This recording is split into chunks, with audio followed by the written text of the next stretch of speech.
59% is federally owned. If you go to Scott County, where Waldron is, it's 87% federally owned. So, I mean, I understand your issue. Montgomery County is over 60% federally owned. That's where Mount Ida is. The PILT program is extremely important.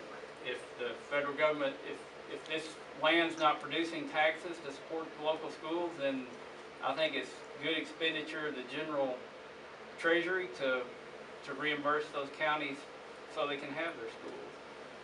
The consolidation of schools, which is it's a state issue. These small schools that are being consolidated because they fall below a certain number of students, I think is a terrible law. When I was in the state legislature, I worked to try to reverse that. We made a little bit of progress, but I hope the state legislature will do more, because when you take those schools out of those little communities, you oftentimes lose the community with it. And I know that has effects here in this area.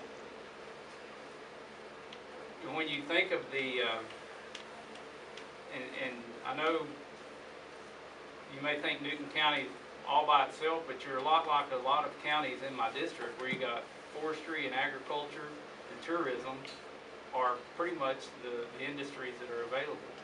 And we continue seeing more and more people migrating out of rural areas into the urban areas. This district, congressional district, will probably get larger after 2020 because we're still losing population. In northwest Arkansas and Little Rock are gaining population. I think we've got to have an environment where job creators can create jobs and they're incentivized to do that. And that comes back to the overregulation and the tax policy. From a federal standpoint, I think that's what we've got to do. And we've got to start, there's no reason you can't sustainably manage the Ozark National Forest and it easily pay for itself and produce more money for the communities around it.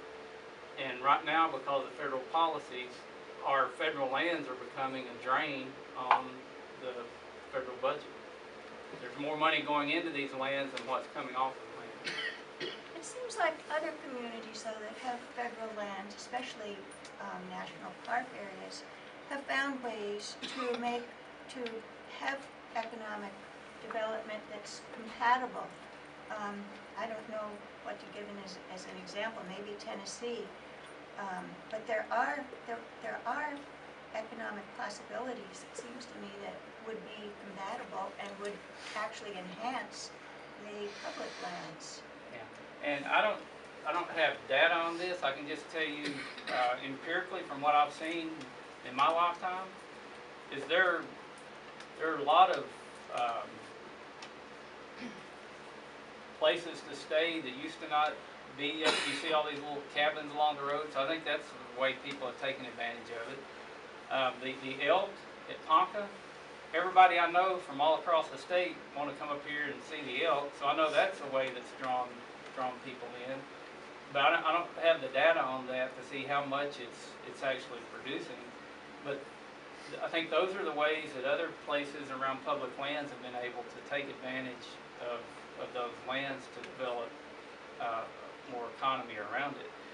There's no better place in the country than the Buffalo National River. I mean, it is. I know nobody that's ever been on it that didn't think it's a wonderful place. So you've got a great resource here. I can't tell you how to develop that so that it helps the economy more. But I know I think there were over 1 million people floated the Buffalo River last year.